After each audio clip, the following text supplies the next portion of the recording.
کتنے دن میں ان کے دلائل کنکلوڈ ہوتے ہیں، لیکن تحریک انصاف میں خدشہ پایا جاتا ہے کہ جن چیزوں کی ہم نشاندہی کر رہے ہیں کہ ٹرائل کورٹ میں جو پروسیجر ہے اس کو فالو نہیں کیا گیا، قانونی ضابطوں کو فالو نہیں کیا گیا، تو سلمان صدر صاحب کا فوکس یہ ہے کہ میرٹ پر کیس جو ہے اسلام آباد ہائی کورٹ سے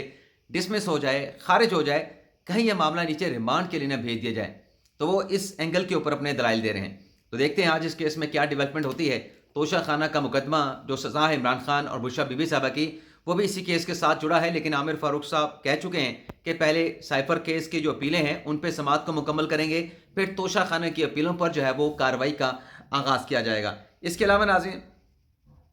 فواد چوہدری صاحب کے جو بھائی ہیں فیصل فرید صاحب، ان کو ایف آئی اے کا نوٹس آیا ہے پنڈ دادن خان میں کوئی زمینوں کی خریداری کے حوالے سے۔ اس ایف آئی اے کے نوٹس کے خلاف بھی آج اسلام آباد ہائی کورٹ میں سماعت ہونے جاری ہے، جس پر ہائی کورٹ کا 2 رکنی بینچ ہے، جسٹس محسن اختر کیانی صاحب ہیں اور جسٹس صدار اعجاز اسحاق خان صاحب ہیں۔ تو دیکھتے ہیں اس کیس میں بھی جو ہے وہ کیا عدالتی کارروائی یا کیا عدالتی حکم نامہ جو ہے وہ سامنے آتا ہے۔ اب آ جاتے ہیں کہ تحریک انصاف کا مالیاتی اسکینڈل کیا ہے اور اس میں اب کیا پی ٹی آئی کے اوپر ملبہ گرا ہے مالیاتی اسکینڈل کے حوالے سے۔ ناظرین، آپ کو یاد ہوگا کہ دی اکانومک میں ایک سٹوری آئی تھی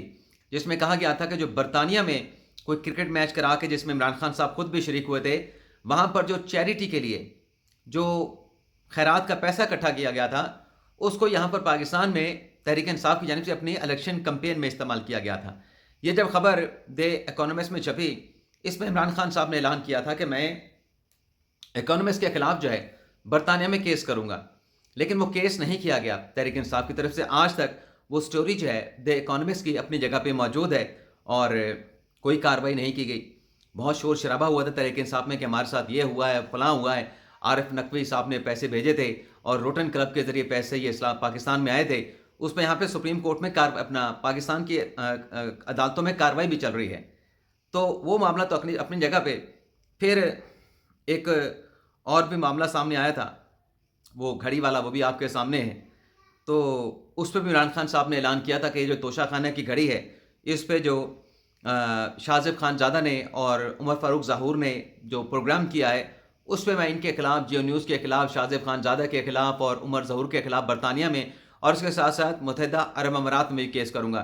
لیکن اس میں بھی فربر خان صاحب نے اعلان تو کیا، لیکن کسی کے خلاف کوئی سوٹ، کوئی دعویٰ جو ہے نہ پاکستان میں، نہ یو اے ای میں، نہ برطانیہ میں فائل کیا گیا۔ اب ناظرین، یہ ہوا ہے کہ تحریک انصاف کا عمران خان صاحب کا ایک نیا اسکینڈل سامنے آیا ہے، اور یہ اسکینڈل ہے ناظرین کوئی 1.8 ملین ڈالر سے لے کے 2 ملین ڈالر تک کا۔ خبر ناظرین یہ ہے کہ جو تحریک انصاف کے 2 رہنما ہیں امریکہ کے، جس میں ایک تو عمران خان صاحب کے مشیر ہیں جاوید برقی صاحب اور دوسرے عاطف خان صاحب ہیں، ان دونوں کی طرف سے جو امریکہ میں کمپنی بنائی گئی ہے پاکستان تحریک انصاف کی، جس کے تھرو جو ہے وہ پاکستانیوں سے چندہ اکٹھا کیا جاتا ہے اور وہ چندہ اکٹھا کرنے کے بعد ایک طریقہ کار کے تحت اس کو پاکستان بھجوا دیا جاتا ہے۔ تو خبریں ناظرین سامنے آ رہی ہیں کہ امریکہ میں پاکستانی بزنس مینوں سے، جو امیر ترین بزنس مین برطانیہ میں ہیں، ان سے کوئی 1.8 ملین ڈالر یعنی 18 لاکھ روپے وہاں پہ اکٹھے کیے گئے، اور ان میں سے صرف 30,000 ڈالر جو ہے وہ پاکستان بھیجے گئے، اور باقی جو 17.5 لاکھ ڈالر سے زیادہ کی جو رقم تھی ڈالرز میں، اس کو امریکہ میں یوٹیلائز کیا گیا۔ کس پہ یوٹیلائز کیا گیا؟ ان دونوں رہنماؤں نے، جاوید برقی نے، عاطف خان نے، اپنی ذاتی پروموشن کے لیے، اور اس کے ساتھ ساتھ جو لابنگ فنڈ وہاں پہ جن کی خدمات حاصل کی گئیں، ان کو چند ہزار یا چند لاکھ روپے کی ادائیگیاں کی گئیں، اور وہاں پہ امریکہ میں جو ہے وہ پاکستان کے خلاف، پاکستان کے الیکٹورل پروسیس کے خلاف، اور اس کے ساتھ ساتھ قومی جو ادارے ہیں، قومی سلامتی کے جو ادارے ہیں، ان کے خلاف جو ہے وہ لابنگ کے لیے وہاں پر جو ہے یہ پیسہ استعمال کیا گیا۔ اس حوالے سے ناظرین جو خبر چھپی ہے، ایک تو جو امریکی اخبار ہے ڈیلی پوسٹ، وہاں پہ یہ خبر چھپی ہے اس نئے مالیاتی اسکینڈل کے حوالے سے، اور پھر اسٹوری کو جو سرکاری ہماری نیوز ایجنسی ہے APP، اس کے انگلش اور اردو دونوں ورژن میں خبر جو ہے وہ شائع کی گئی ہے، اس رپورٹ کو پبلک کیا گیا ہے۔ تو اس میں کیا کہا گیا ناظرین کہ جو 18 لاکھ ڈالر کے قریب امریکہ میں یہ رقم ڈونیشن کے نام پہ اکٹھی کی گئی، اس کا غلط استعمال کیا گیا ہے، اور اس کا غلط استعمال کرنے کے جو ذمہ داران ہیں وہ عاطف خان ہیں، سجاد برقی ہیں۔ سجاد برقی ناظرین عمران خان صاحب کے، علیمہ خان صاحبہ کے بڑے قریبی سمجھے جاتے ہیں، اور شاید یہی وجہ ہے کہ یہ جو پیسوں میں مبینہ طور پہ خرد برد ہوئی ہے، اس کو لے کے کسی نے یہ نہیں پوچھا جاوید برقی صاحب سے کہ یہ پیسے جو آپ کو دیے گئے تھے اس کا آپ نے کہاں پہ استعمال کیا؟ کیا یہ ساری رقم پاکستان کو بھیجی گئی جس مقصد کے لیے ڈونیشن تحریک انصاف کے لیے دی گئی تھی، یا پھر اسے کسی اور اندرونی کھاتے استعمال کیا گیا؟ تو یہ چیزیں بھی ناظرین رپورٹ ہوئی ہیں. اور اس کے ساتھ ساتھ ناظرین الزام یہ ہے، جیسے کہ میں نے آپ کو پہلے بتایا، کہ کچھ لابنگ فرم کی وہاں پہ خدمات حاصل کی گئیں 16 جنوری 2024 سے لے کے 1 مارچ 2024 تک کے لیے، 45 روز کے لیے، تاکہ اس میں جو پی ٹی آئی کی لابنگ ہے وہاں پہ کی جائے، اور اس کے ساتھ ساتھ جو قومی ادارے ہیں، جو الیکٹورل پروسیس ہے، جو قومی سلامتی کے ادارے ہیں، ان کے خلاف وہاں پر جو ہے وہ پروپیگنڈا کیا جائے. تو یہ ناظرین، بلکہ آپ کو بتا دیں کہ یہ جو عاطف خان صاحب ہیں، یہ جن 2 یوٹیوبر سے تحریک انصاف نے لاتعلقی کا اظہار کیا، جس میں ایک عادل راجہ ہیں، دوسرے حیدر مہندی ہیں، جاوید برقی صاحب نے ان دونوں یوٹیوبرز کے ایک سوشل میڈیا ویڈیو سیشن میں بھی جو ہے وہ وہاں پر جا کر جو ہے وہ شرکت کی تھی. اور یہ ناظرین اب ایک چیز سامنے آئی ہے، تو دیکھتے ہیں اس پہ. اب تحریک انصاف خبریں تو امریکہ کے اخبار میں بھی چھپی ہیں، پاکستان کے سرکاری ادارے سے بھی چھپی ہیں، تو دیکھتے ہیں اس پہ کیا ہوتا ہے فردر. لیکن بہرحال یہ کوئی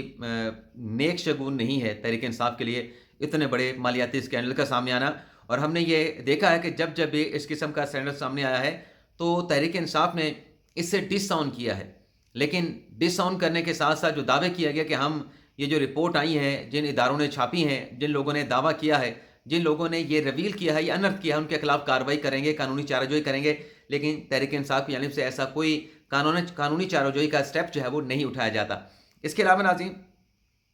اداروں کے حوالے سے ایک بڑی اہم خبر ہے، وہ ناظرین یہ ہے کہ جو میں نے تھم نیل پہ لکھا کہ آرمی چیف سید عاصم منیر شاہ صاحب کا دبنگ کھڑا معاملہ. ناظرین یہ ہے کہ ریاست کو ایک الزام دیا جاتا ہے، اور وہ الزام دیا جاتا ہے، بلکہ مورد الزام ٹھہرایا جاتا ہے کہ ریاست اپنے لوگوں کو لاپتہ کرنے میں انوالو ہے، اور لاپتہ کرنے کے بعد ان کو پتہ نہیں کہاں رکھا جاتا ہے کہ دوبارہ وہ اپنے گھروں میں واپس نہیں آ جاتے. تو ایک رپورٹ ناظرین شائع ہوئی ہے جس میں کہا گیا ہے کہ جو کریم جان بلوچ تھے، جن کا نام جو ہے وہ لاپتہ افراد کی فہرست میں شامل تھا، ابھی چند روز پہلے جو گوادر پورٹ اتھارٹی پہ دہشت گردوں کی جانب سے حملہ کیا گیا، جس میں 8 دہشت گرد جو ہے وہ ہلاک ہوئے تھے، اور 2 غالباً جو ہمارے جوان تھے، فوجی جوان تھے، انہوں نے جامِ شہادت نوش کیا تھا. تو اس میں ایک جو حملہ آور تھا 8 میں سے، اس کی جب شناخت کی گئی تو وہ کریم جان بلوچ کے نام سے اس کی شناخت ہوئی. اور اب یہ نام جو ہے کریم جان بلوچ کا، وہ لاپتہ افراد کی فہرست میں شامل تھا. اب لاپتہ افراد کی فہرست کے حوالے سے یا لاپتہ افراد کے حوالے سے سیکیورٹی اداروں کا ہمیشہ یہ موقف رہا ہے کہ ایک تو جو تعداد بتائی جاتی ہے کہ 10,000 سے زیادہ لوگ جو ہے وہ لاپتہ ہیں، تو اس پہ سیکیورٹی اداروں نے کہا کہ اتنے لوگ لاپتہ نہیں ہیں، بلکہ اس میں سے کوئی 7-8 ہزار لوگ ایسے ہیں جو کہ بازیاب ہو کے اپنے واپس گھروں کو پہنچ چکے ہیں، اور باقی جو 2-1 ہزار لوگ ہیں اس میں کوئی 1.5-1 ہزار لوگ ایسے ہیں. سیکیورٹی اداروں کا یہ دعویٰ ہے کہ وہ یا تو خود لاپتہ ہو گئے ہیں، اغوا برائے تاوان کے کیسز ہیں، یا پھر وہ گھروں سے بھاگے ہوئے ہیں. باقی جو 600-650 یا 700 کے قریب لوگ بچتے ہیں وہ لاپتہ کی کیٹیگری میں رکھے جاتے ہیں. لیکن ان میں بھی بہت سارے لوگ ایسے ہیں جو دہشت گرد تنظیمیں ہیں یا کلدن تنظیمیں ہیں، ان کے ساتھ جا کے جو ہے وہ شامل ہو گئے ہیں اور ریاست مخالف سرگرمیوں میں انوالو ہیں. تو یہاں پہ ایک تو کریم جان کی شناخت ہوئی ہے کہ لاپتہ افراد کی کیٹیگری میں اس کا نام تھا، لیکن اب ان کا نام جو شناخت ہوئی ہے وہ گوادر پورٹ پہ حملہ کرنے والے دہشت گردوں میں ان کی شناخت ہوئی ہے. اس کے علاوہ ناظرین سیکیورٹیز رائے کا یہ بھی دعویٰ ہے کہ امتیاز نامی ایک شخص ہیں، اور بلکہ امتیاز نہیں بلکہ عبد الودود نامی ایک اور شخص ہیں، ان دونوں کے نام بھی لاپتہ افراد کی فہرست میں شامل تھے. لیکن یہ دونوں لوگ بھی جنہیں کے بارے میں ایک پروپیگنڈا کیا گیا، ریاست کو مورد الزام ٹھہرایا گیا، یہ لوگ بھی سیکیورٹی فورسز کی کارروائی کے دوران جو ہے، جو کہ ملک دشمن عناصر کے خلاف یا BLA کے خلاف کی گئیں، اس میں یہ دونوں لوگ امتیاز اور عبد الودود بھی جو ہے وہ مارے گئے. تو یہ بھی ایک ناظرین بڑی اہم کارروائی ہے، بلکہ بڑی اہم کامیابی ہے کہ ریاست کو جو الزام دیا جا رہا تھا، جن لوگوں کا نام لے کے جنہیں مسنگ پرسن ٹھہرایا جا رہا تھا یا جن کے مسنگ پرسن ہونے کا دعویٰ کیا جا رہا تھا، وہ ایسی کارروائی میں سامنے آ رہے ہیں جو کہ ریاست مخالف کارروائیاں تھیں، جو کہ قومی سلامتی کے اداروں یا قومی اداروں کے اوپر کارروائیوں میں ملوث تھے. اس کے علاوہ ناظرین جو اگلی خبر آپ کے ساتھ ہم شیئر کرنے جا رہے ہیں معیشت کے حوالے سے ہے. احسن اقبال صاحب جو کہ وفاقی وزیر پلاننگ ہیں، ان کی طرف سے کہا گیا ہے کہ ملک جو ہے وہ قرضوں کے بوجھ میں پھنسا ہے، قرضوں کے پھندے جو ہے ملک کو لگے ہوئے ہیں۔ 2 سال میں جو پاکستان کی معیشت ہے وہ اپنے پاؤں پہ کھڑی ہو جائے گی۔ جب 2 سال میں پاکستان کی معیشت اپنے پاؤں پہ کھڑی ہوگی تو پھر حکومت جو ہے، ریاست جو ہے وہ لوگوں کو سبسڈی دینے کے قابل بھی ہوگی۔ تو یہ ناظرین آج کے دن کا ہمارا ویلاگ، امید کرتے ہیں کہ آپ کو پسند آئے گا۔ باقی اللہ تعالی ہم سب کا حامی ناصر ہو، اپنی ڈھیر ساری دعاؤں میں یاد رکھیے گا۔ اللہ حافظ۔